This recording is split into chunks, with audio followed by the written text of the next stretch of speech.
Vous savez désormais créer un tableau croisé. Voyons maintenant comment modifier, personnaliser la structure de ce tableau en faisant glisser les champs dans les différentes dimensions, lignes, colonnes, valeurs, afin d'obtenir les mesures statistiques les plus pertinentes. On va repartir du tableau croisé que nous avions réalisé lors de la leçon vidéo suivante en acceptant une suggestion de Google Sheet. On clique sur le tableau, immédiatement l'éditeur réapparaît. Mais cette fois-ci, nous allons construire nous-mêmes notre tableau en faisant glisser nos propres champs. Google Sheets avait placé le champ catégorie dans la partie ligne de façon à pouvoir regrouper les enregistrements par catégorie, agent, maîtrise, cadre ou cadre supérieur, et avait placé le champ nom d'employé dans la partie valeur. Ce que l'on met dans valeur représente la mesure statistique que l'on veut calculer.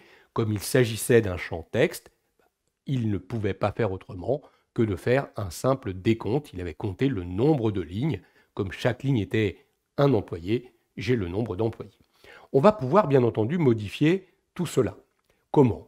En ajoutant des champs dans les différentes dimensions, lignes, colonnes, valeurs. Par exemple, si j'ajoute ici, avec le bouton Ajouter, le champ site dans la partie ligne, vous voyez qu'immédiatement, le champ site vient d'apparaître dans la dimension ligne sous le champ catégorie. Il m'a donc placé les catégories et dans chaque catégorie, il m'a réaffiché une ligne par site. Notez que si j'avais voulu mettre le site avant la catégorie, il suffirait de faire glisser le champ site au-dessus de catégorie dans ligne, et vous voyez que automatiquement, il va me donner un premier niveau hiérarchique sur le site, puis dans chaque site, une ligne par catégorie. Dès qu'on applique plusieurs champs dans une dimension, automatiquement, Google Sheet, regardez, génère ces petits boutons qui nous permettent de développer ou d'escamoter les différents éléments. Je développe ou j'escamote l'île. Très bien. Je vais enlever le champ site en cliquant ici sur la petite croix. J'aurais pu également faire glisser le champ ici directement dans la dimension. Alors, je vais faire exprès de faire glisser un champ qui n'est pas très pertinent ici dans un tableau croisé. Je prends le champ employé qui contient le nom de l'employé, regardez en ligne. Cela veut dire qu'il va me créer autant de lignes qu'il y a d'employés dans le résultat de mon tableau croisé. Évidemment, comme il y a autant de lignes que dans ma liste de données, les résultats statistiques sont quand même très peu intéressants. Vous l'avez compris, il vaut mieux faire glisser dans un tableau croisé des champs sur lesquels on peut effectuer un regroupement. Voilà pourquoi j'avais pris le champ site. Je vais le faire de nouveau glisser en ligne au-dessus de catégorie. Et là, il a été capable de me regrouper chaque ligne par site, puis chaque ligne par catégorie. Très intéressant.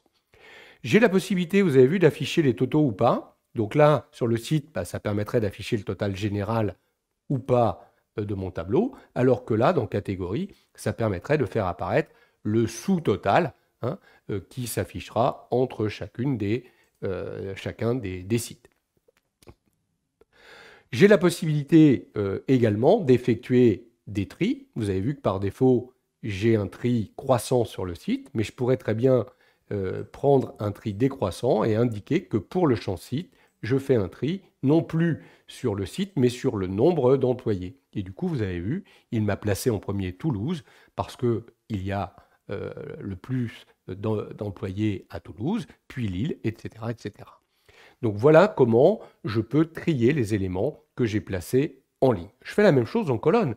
Soit j'utilise le bouton Ajouter, soit je fais simplement glisser un champ. Regardez, je fais glisser le champ sexe en colonne et il vient de me donner cette fois-ci les mêmes opérations de calcul, mais qu'il a projeté à la fois sur les éléments de ligne et de colonne. J'ai donc maintenant le nombre d'employés pour chacun des sites de chacune des catégories et pour chacun des sexes. À vous de déterminer ce que vous mettez en ligne, ce que vous mettez en colonne. Moi, j'essaye toujours, quand je réalise un tableau croisé, de mettre les éléments les plus nombreux en ligne et les éléments les moins importants en colonne, parce qu'il est toujours plus facile de lire un tableau qui comporte plus de lignes que de colonnes. Mais vous auriez pu mettre le sexe en ligne et pourquoi pas le site et la catégorie en colonne, peu importe. C'est simplement une lecture différente du tableau. Votre tableau va être transposé différemment.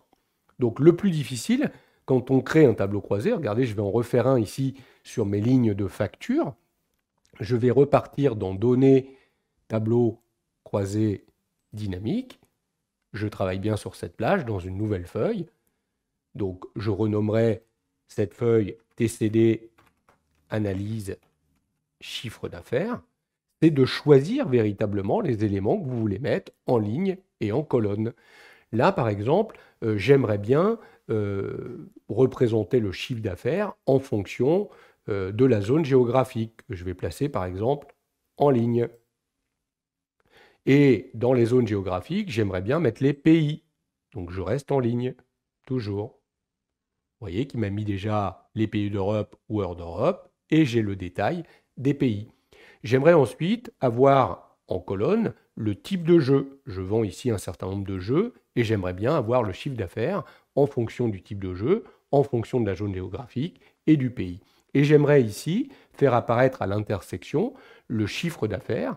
Je vais donc prendre le champ qui contient le montant qui a été facturé et je vais l'emmener dans valeur. Et là, vous avez noté la différence. Quand on faisait glisser un champ texte, il faisait par défaut un décompte, alors que quand on fait glisser un champ numérique, par défaut, il fait une somme. Il a donc sommé le chiffre d'affaires par zone géographique, pays et par type de jeu. Voilà comment on modifie la structure d'un tableau croisé dynamique. Vous avez vu, on a la possibilité de retravailler aussi ou de répéter, si on veut, les intitulés des éléments sur l'ensemble des lignes. Voilà, c'est aussi simple que ça de remplir les différentes dimensions, lignes, colonnes, valeurs qui sont présentes dans un tableau croisé dynamique.